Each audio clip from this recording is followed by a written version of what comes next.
A very good morning to all my dear students.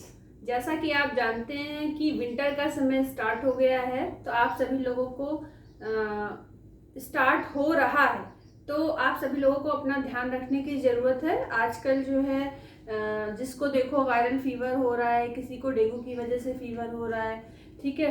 तो सब लोग अपना ध्यान रखिए और अपनी हेल्थ का ध्यान रखिए, क्योंकि आपके दिसंबर में एग्ज़ाम है।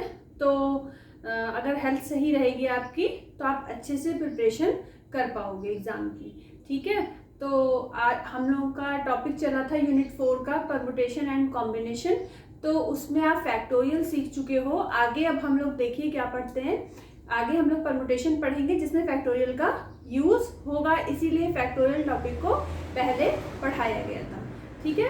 तो अब तक के आपको सभी वीडियो पसंद आए होंगे, तो उनको प्लीज़ लाइक करना, सब्सक्राइब करना, शेयर करना, बेल आइकन प्रेस करना मत भूलिएगा। और आगे हम लोग कंटिन्यू करते हैं परमुटेशन।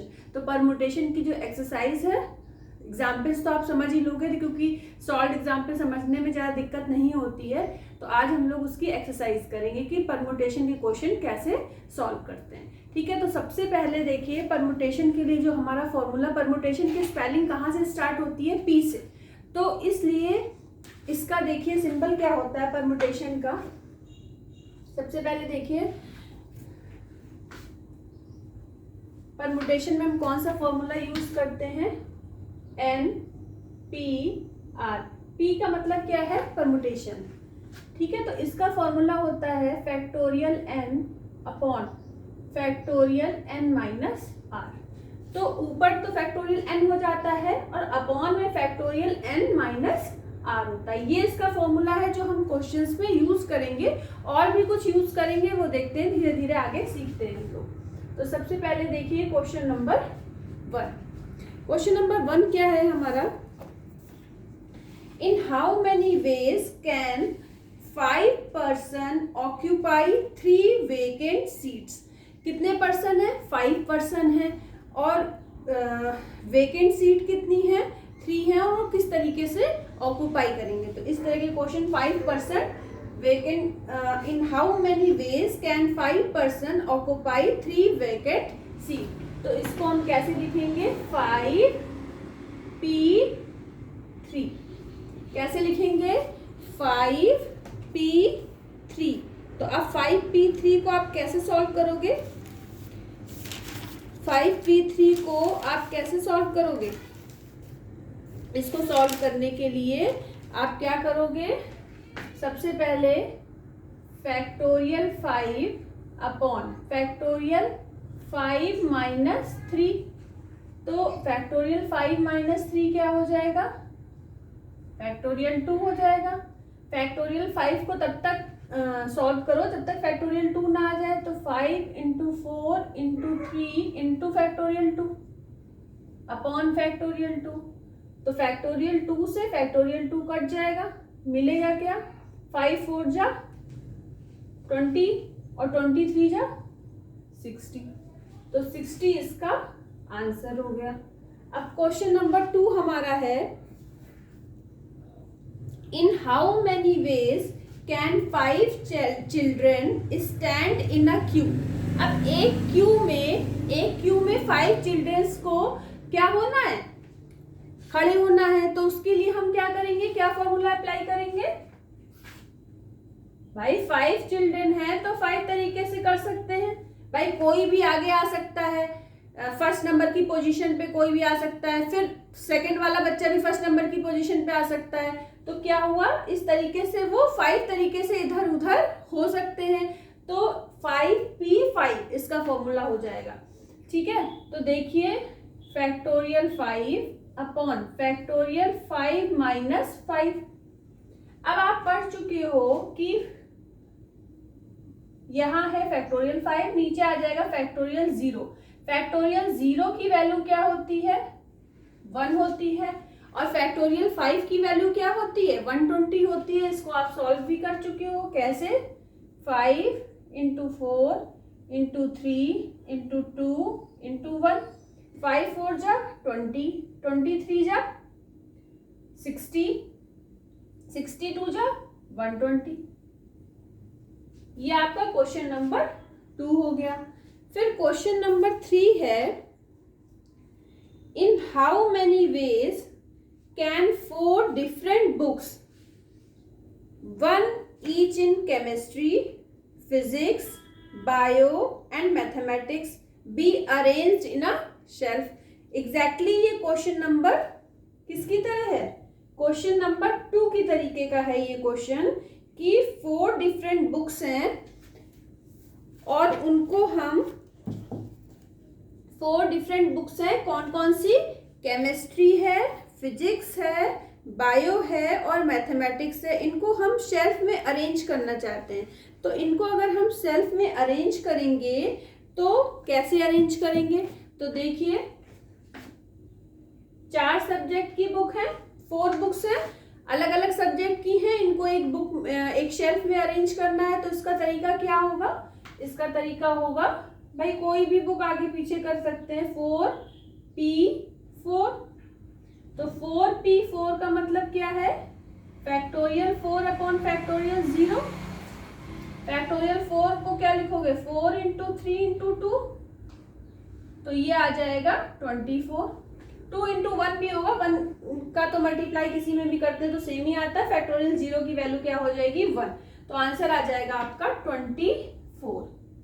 अब देखिए क्वेश्चन नंबर 4 क्या कह रहा है। क्वेश्चन नंबर 4 है हमारा,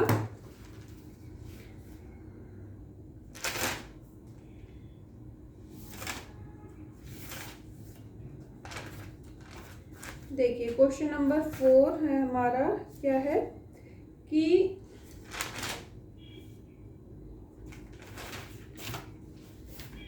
क्वेश्चन नंबर 4 है, 7 स्टूडेंट्स आर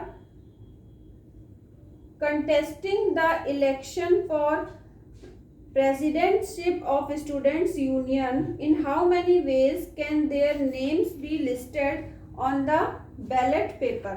तो कितने स्टूडेंट्स हैं? 7 स्टूडेंट्स हैं, ठीक है। तो इसको भी हम सेम तरीके से ही करेंगे। कैसे करेंगे? देखिए इसमें हम क्या करेंगे? 7p7, तो क्या आ जाएगा आपका answer? Factorial 7 upon factorial 7 minus 7 क्या होगा? 0 होगा। फैक्टोरियल 0 की वैल्यू क्या होती है? 1 होती है। तो फैक्टोरियल 7 को आप ओपन कर दोगे तो क्या लिखोगे? 7 into 6 into 5 into 4 into 3 into 2 into 1, ठीक है। अब देखिए आपको जैसे हमने पहले भी बताया था कि फैक्टोरियल 6 की वैल्यू, जैसे फैक्टोरियल 5 की वैल्यू 120 होती है, तो 120 में अगर आप 6 से मल्टीप्लाई करोगे तो 720 हो जाएगा। और 720 में आप एक बार 7 से मतलब यहाँ तक की वैल्यू तो 720 हो गई। 720 में 7 का मल्टीप्लाई कर दो तो क्या आ जाएगा? 700 हो जाएगा। फिर 7 का मल्टीप्लाई 2 से 4 आ जाएगा। फिर यहाँ पे आ जाएगा 5040। तो ये आपका आंसर हो जाएगा। इस तरीके से आपने question number 1, question number 2, question number 3 और क्वेश्चन नंबर 4 आपने सॉल्व कर लिया। अब हम लोग करेंगे क्वेश्चन नंबर 5। तो ध्यान से देख लीजिए, यहाँ तक ये क्वेश्चन आपको समझ में आ गए होंगे। अब हम लोग नेक्स्ट क्वेश्चन करेंगे, क्वेश्चन नंबर 5।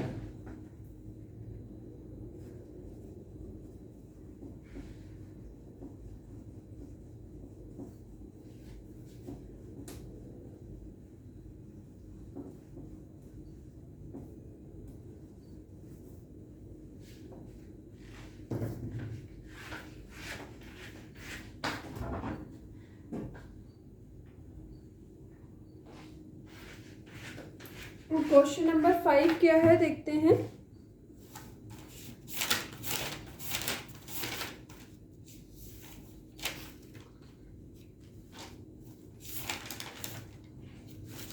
क्वेश्चन नंबर 5 है हमारा, find the number of different 4 letter words that can be formed from the letter of the word numbers. ठीक है, तो इसमें इसका हमें परमुटेशन निकालना है। तो देखिए कैसे निकालेंगे। क्वेश्चन नंबर 5, तो वर्ड क्या आपका गिवन है? नंबर। नंबर की स्पेलिंग क्या होती है? NUMBER। ठीक है, नंबर्स गिवन है एस। ठीक है, अब हम देखिए कैसे करेंगे इसको। इसमें क्या लिखा हुआ है कि find the number of different 4 letter word that can be formed from the letters of the word numbers. सबसे पहले हम देखते हैं कि इस नंबर्स वर्ड में कितने अल्फाबेट हैं। तो काउंट करिए 1 2 3 4 5 6 7, 7 अल्फाबेट है। तो यहाँ पे हम क्या लिखेंगे 7 P, और एक चीज और लिखिए कितने different 4, find the number of different 4 letter word. 4 letter word बनाने हैं तो यहाँ पे हम लिखेंगे 4। ठीक है, तो इससे फॉर्मूला लगाएंगे 7P4, तो फैक्टोरियल 7 अपॉन फैक्टोरियल 7 माइनस 4 क्या आ जाएगा 3। ठीक है, अब इसको सॉल्व करने का तरीका क्या है, अपॉन में जो भी नंबर बड़ा है उसे हम ओपन करते हैं। तो 7 into 6 into 5 into 4 into factorial 3 upon factorial 3, इससे ये कट जाएगा। अब क्या आएगा 7 इंटू 6 इंटू 5 इंटू 4। इन सबको आप क्या करोगे मल्टीप्लाई करोगे, और जब इन सबको आप मल्टीप्लाई कर लोगे तो आंसर क्या मिल जाएगा, आंसर मिल जाएगा 840। आंसर मिल जाएगा 840। ठीक है, तो एक वर्ड दिया हुआ था नंबर्स, तो हमें क्या करने थे डिफरेंट 4 अल्फाबेट को लेके डिफरेंट वर्ड्स बनाने थे। तो ऐसे डिफरेंट वर्ड्स 4 लेटर को इन 1 2 3 4 5 6 7 लेटर्स में से हम 4 लेटर लेके ऐसे कितने वर्ड्स बना सकते हैं। तो कितने वर्ड्स बना सकते हैं 840। नेक्स्ट क्वेश्चन है हमारा क्वेश्चन नंबर 6। क्वेश्चन नंबर 6 देखिए क्या है। Question number 6, 10 students are participating in a race, in how many ways can the first 3 prize be won. ठीक है, तो ये भी सेम इसी तरीके से है कि फर्स्ट 3 प्राइज कितने बच्चे जीतेंगे, जीत सकते हैं। तो देखिए कैसे करेंगे, इसमें टोटल नंबर ऑफ स्टूडेंट्स कितने हैं 10 हैं, तो टोटल नंबर ऑफ स्टूडेंट्स हम कहाँ लिखते हैं यहाँ पे लिखते हैं, और कितने प्राइज हैं 10 students are participating in a race, in how many ways can the first 3 prizes be won. तो 3 प्राइज की बात करी गई है, तो यहाँ पे आ जाएगा 3। अब देखिए फैक्टोरियल 10 अपॉन फैक्टोरियल 10 माइनस 3, तो क्या हो जाएगा फैक्टोरियल 10 अपॉन फैक्टोरियल 7। अब 10 को सॉल्व करिए, 10 into 9 into 8 into factorial 7 upon factorial 7। 7 से 7 कट जाएगा, 9 8 जा 72, और 72 का 10 में मल्टीप्लाई करेंगे तो 720 इसका आंसर आ जाएगा क्वेश्चन नंबर 6 का। अब देखते हैं क्वेश्चन नंबर 7। क्वेश्चन नंबर 7 क्या गिवन है, देखिए क्वेश्चन नंबर 7 में गिवन है, वैसे क्वेश्चन नंबर 7 हम आपको समझा देते हैं क्योंकि ये बुक में ही सॉल्व किया हुआ क्वेश्चन है। In how many ways can 6 boys and 5 girls be arranged for a group photographs if the girls are to sit on the chair in a row and the boys are stand in a row behind them। तो अब जैसे यहाँ पे 6 chairs हैं, 1 2 3 4 5 और 6। ठीक है, एक मिनट, कहाँ पे लिखा है, in how many ways can 6 boys and 5 girls. ठीक है, girls are sit on the chair, तो 5 गर्ल्स बैठी हुई हैं। तो देखिए 1 2 3 4 5, तो यहाँ पे क्या बैठी हुई है गर्ल्स बैठी हुई, जी से हमने कर दिया, और इनके पीछे जो हैं बॉयज क्या हैं खड़े हुए हैं। ठीक है, और बॉयज की संख्या कितनी है 6 बॉयज, तो इनके पीछे 6 बॉयज खड़े हुए हैं, 1 2 3 4 5 6, ये 6 बॉयज खड़े हुए हैं और इनके आगे बैठी हुई हैं 6 गर्ल्स, ठीक है, रो में। तो जब रो में होता है तो हमारा फॉर्मूला, अब बॉयज के लिए हमारा क्या हो जाएगा 6p6, गर्ल्स के लिए क्या हो जाएगा 5p5। अब देखिए जब सेम नंबर लिखे होते हैं तो हमें सॉल्व करने पे क्या मिलता है, फैक्टोरियल 6 अपॉन फैक्टोरियल 6 माइनस 6 0, तो फैक्टोरियल 0 की वैल्यू 1 होती है तो इसको हम क्या लिख सकते हैं फैक्टोरियल 6। इसी तरह इसको हम फैक्टोरियल 5 लिख सकते हैं, ठीक है। तो गर्ल्स जो है फैक्टोरियल 5 तरीके से बैठ सकती हैं, बॉयज जो है फैक्टोरियल 6 तरीके से एक लाइन में खड़े हो सकते हैं। अब देखिए तो अगर फैक्टोरियल 5 की वैल्यू हो जाएगी 120 वेज, फैक्टोरियल 6 की वैल्यू हो जाएगी 720 वेज, ठीक है। अब इसमें लिखा है कि फिर पूछा क्या है, इन हाउ मैनी वेज, मतलब अब कितने तरीके से ये बॉयज और गर्ल्स को मतलब गर्ल्स को आगे चेयर्स पे बैठा सकते हैं एक क्यू में और बॉयज को उनके पीछे खड़ा कर सकते हैं एक क्यू में। तो ऐसे कितने तरीके होंगे, तो हम क्या करेंगे, इन तरीके टोटल वेज निकालने के लिए क्या करेंगे, इन दोनों को मल्टीप्लाई कर देंगे 120 720 को, तो टोटल नंबर ऑफ वेज निकल आएंगे। अब देखिए क्वेश्चन नंबर 8, क्वेश्चन नंबर 8 में क्या बोला है, how many words can be formed from the letter of the word Sunday. How many, अब दो क्वेश्चन पूछे, how many word can be formed from the letter of the word Sunday. तो सबसे पहले हम संडे लिख लेते हैं, संडे की स्पेलिंग क्या होगी, SUNDAY। कितने लेटर है संडे में, 1 2 3 4 5 6, ठीक है। तो हम इसको 6p6 तरीके से लिख सकते हैं, इसको हम लिखते हैं फैक्टोरियल 6, तो ये आ जाएगा 720 वेज। अब दूसरा इन्होंने क्वेश्चन ये बोला है इसमें क्वेश्चन नंबर 8 में कि क्या बोला है कि how many of these begin with D.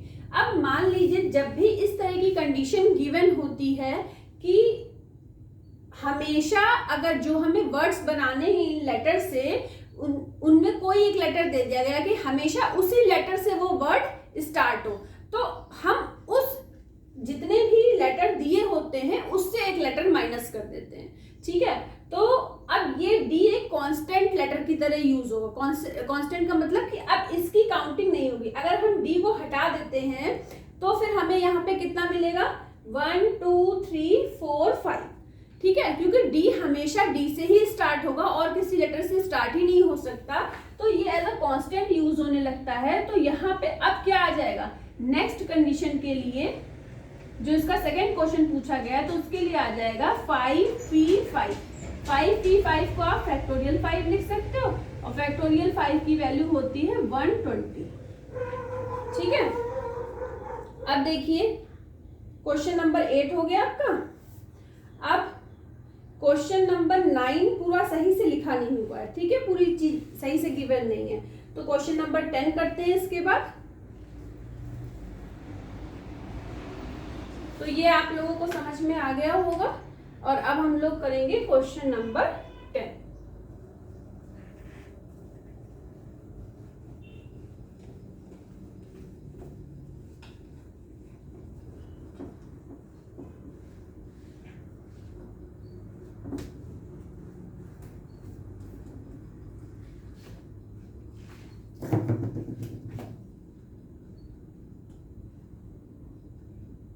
Question number 10 क्या गिवन है, देखिए इसमें दिया हुआ है find the number of permutation of the letter of the word English, how many of these begin with E and end with आई।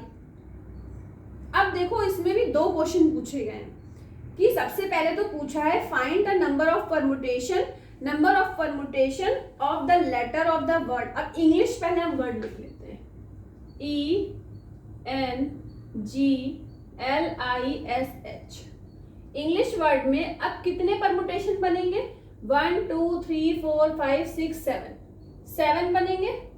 तो यहाँ हम क्या लिख सकते हैं 7p7, और इसको जब आप सॉल्व करते हो तो फैक्टोरियल 7,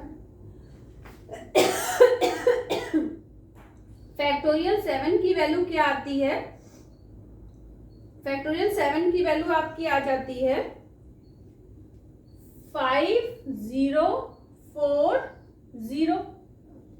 ठीक है, क्या आएगी 5040। तो इतने परमुटेशन बन जाएंगे इंग्लिश से। अब इसका जो सेकंड क्वेश्चन पूछा गया है, how many of these begin with E and end with I. अब इसमें क्या है, दो लेटर को क्या कर दिया गया है कांस्टेंट, कि जितने भी लेटर हम, जितने भी वर्ड हमको इस इंग्लिश में जितने लेटर्स आ रहे हैं उससे हमको जितने वर्ड बनाने हैं उसकी स्टार्टिंग कहाँ से होनी चाहिए, बिगिन होना चाहिए ई से स्टार्ट होना चाहिए और आई पे एंड होना चाहिए। तो टोटल लेटर्स हमारे 7 थे। अगर 7 में 2 कांस्टेंट हो गए, 7 में अगर 2 कांस्टेंट हो गए तो हमारे पास बचे कितने, 5 बचे। तो ये फर्स्ट कंडीशन के लिए था। सेकेंड कंडीशन के लिए क्या परमुटेशन आ जाएगा 5p5। तो फैक्टोरियल 5 की वैल्यू होती है 120। अब हम करेंगे क्वेश्चन नंबर 11। क्वेश्चन नंबर 11 देखिए। क्वेश्चन नंबर 11 में क्या है, in how many arrangements of word golden. Golden लिख लेते हैं। गोल्डन क्या होगा, GOLDEN,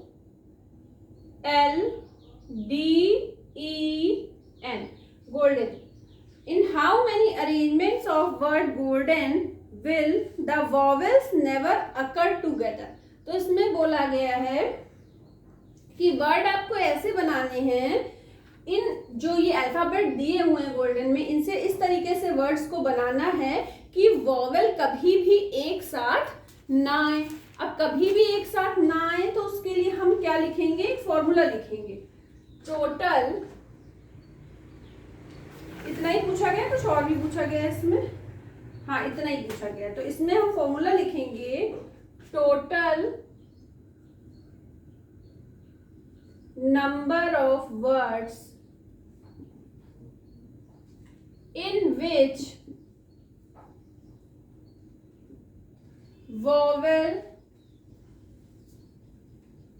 vowels never come together।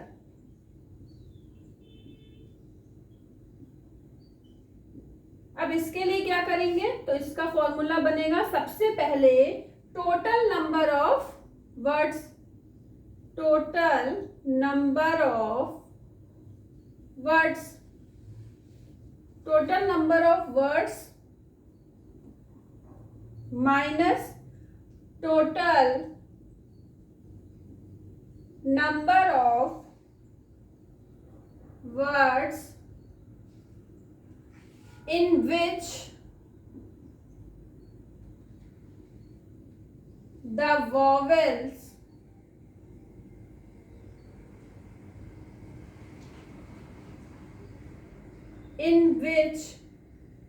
vowels come together।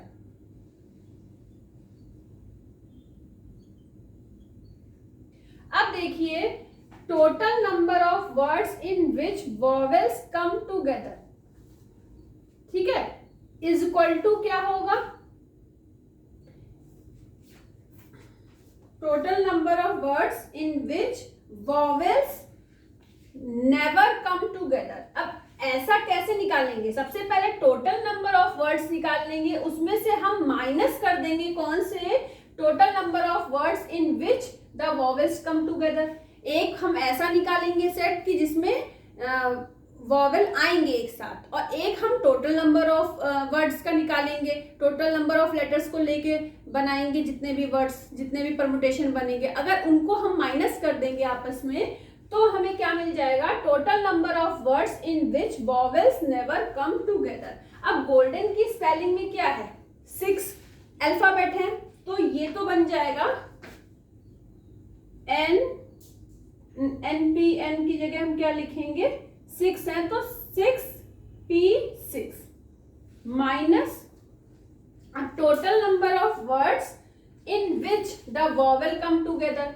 अब सबसे पहले हम देखेंगे वॉवेल कितने हैं, एक ओ है और एक ई है, दो वॉवेल हैं तो फैक्टोरियल 2 इंटू, अगर ये दोनों वॉवेल हटा दिए जाएं, इनको एक मान लिया जाए, इन दोनों वॉवेल को अगर एक मान लिया जाए, ठीक है, क्योंकि total number of words in which the vowel come together, तो अगर वो वॉवेल एक साथ आ गए तो इन दोनों को एक मान लिया, ओ और ई को एक मान लेंगे, तो अब टोटल नंबर ऑफ लेटर्स कितने हो जाएंगे, 5, तो ये हो जाएगा फैक्टोरियल 5, ठीक है। तो फैक्टोरियल 2 इंटू फैक्टोरियल 5, अब ये आ जाएगा factorial 6 minus factorial 2 into factorial 5।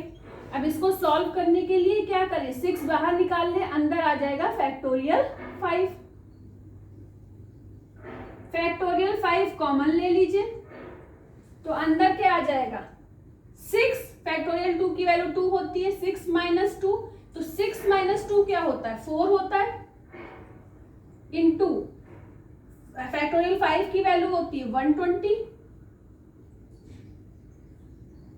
और 12 4 जा 48 और एक 0 आ गया, तो 480 परमुटेशन आ जाएंगे, कौन से, total number of words in which vowel never come together. तो जब नेवर निकालना है तो हम टोटल में से वो माइनस कर देंगे कि जब वॉवेल साथ आते हैं, अगर वो वाला माइनस कर देंगे पार्ट, तो हमें कौन सा पार्ट मिल जाएगा, नेवर कम टूगेदर, ठीक है, तो वो हमें मिल गया 480। तो इस तरीके से ये हमारा क्वेश्चन नंबर 11 हो गया, ठीक है। अब हम नेक्स्ट क्वेश्चन करेंगे, इसको रब करके, तो देखिए इसको रब कर देते हैं, आप लोगों को समझ में आ गया होगा, देख लीजिए ध्यान से, इसके बाद हम लोग नेक्स्ट क्वेश्चन करेंगे।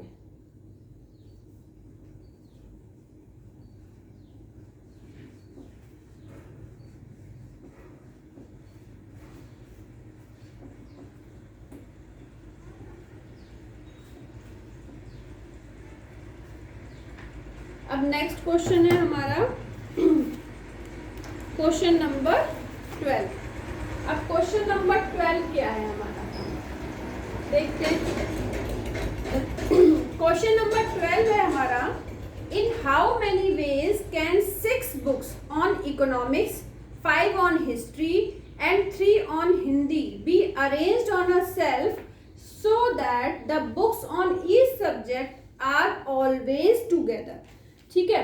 तो जब इस तरीके से लाइन लिखी होगी कि बुक में आपको एक शेल्फ में बुक अरेंज करनी है जिसमें 6 बुक्स इकोनॉमिक्स की है, 5 बुक हिस्ट्री की है और 3 बुक्स हिंदी की हैं, इनको अरेंज करना है एक शेल्फ में, और ऐसे अरेंज करना है कि ये सारे बुक जो हैं वो एक साथ हो, जैसे एक साथ इकोनॉमिक्स की जो 6 बुक है वो एक साथ ही रहें, हिस्ट्री की जो 5 बुक है वो एक साथ रहें, ऐसा नहीं कि एक इकोनॉमिक्स की आ गई फिर एक हिस्ट्री की आ गई फिर एक हिंदी की आ गई, ऐसा नहीं होना चाहिए। इकोनॉमिक्स की एक साथ, हिस्ट्री की एक साथ और हिंदी की एक साथ। तो इसको हम कैसे करते हैं, इसका टोटल नंबर ऑफ वेज कैसे निकालते हैं, टोटल नंबर ऑफ परमुटेशन। तो ये आपके 3 सेट हैं, ठीक है, कितने सेट हैं, 3 सेट हैं। तो इन 3 सेट के लिए हम सबसे पहले तो फैक्टोरियल 3 से मल्टीप्लाई कर देंगे जो भी हम आगे निकालने वाले हैं, और शेल्फ में रखना है, एक लाइन से रखना है। तो फिर कितनी बुक्स हैं इकोनॉमिक्स की, सबसे पहले 6 बुक्स हैं, तो 6p6 इंटू 5 है हिस्ट्री की, 5p5 इंटू 3 बुक्स हैं हिंदी की, तो 3p3। और फैक्टोरियल 3 क्यों लिखा है, क्योंकि हर एक सेट को एक साथ लिखना है, तो जैसे ये सेट ये सेट ये सेट, तो इसका हो गया फैक्टोरियल 3। तो फैक्टोरियल 3 को क्या लिखोगे, 3 इंटू 2 इंटू फैक्टोरियल 6 को क्या लिखोगे, factorial 6 into factorial 5 into factorial 3। अब देखिए क्या आ जाएगा, 3 इंटू 2 6, फैक्टोरियल 6 का मतलब क्या होता है 720, फैक्टोरियल 5 120, फैक्टोरियल 3 6। इन सबका मल्टीप्लाई करोगे तो आंसर आपको मिल जाएगा, आंसर क्या मिल जाएगा 3110400, ये आंसर मिल जाएगा आपको। टोटल नंबर ऑफ परम्यूटेशन मिल जाएंगे। ठीक है, अब हम बताते हैं क्वेश्चन नंबर 13। क्वेश्चन नंबर 13 देखिए, a child has plastic toys bearing the digits 2, 2 and 5। अब देखिए उसके पास टॉयज हैं, बच्चे के पास, तो वो जो टॉयज पे डिजिट पड़ी हुई हैं, पहले टॉय पे 2, दूसरे टॉय पे 2 और तीसरे टॉय पे 5, ये डिजिट पड़ी हुई है। How many 3 digit number can it make using them. ठीक है, तो how many 3 digit numbers can it make using them. अब 3 डिजिट नंबर हम लोगों को बनाने हैं उन 3 नंबर से, लेकिन उसमें से एक नंबर ऐसा है जो 2 बार रिपीट हुआ है, वो नंबर कौन सा है 2 नंबर है। ठीक है, तो देखिए इसमें हम कितने परम्यूटेशन बना सकते हैं। तो लिखेंगे सबसे पहले there are 3 digits of which 2 is repeated 2 times। 2 कितनी बार रिपीट हो रहा है 2 टाइम्स, एंड 5 कितनी बार रिपीट हो रहा है 5 अकर ओनली वंस। तो इसमें क्या हो जाएगा, रिक्वायर्ड नंबर ऑफ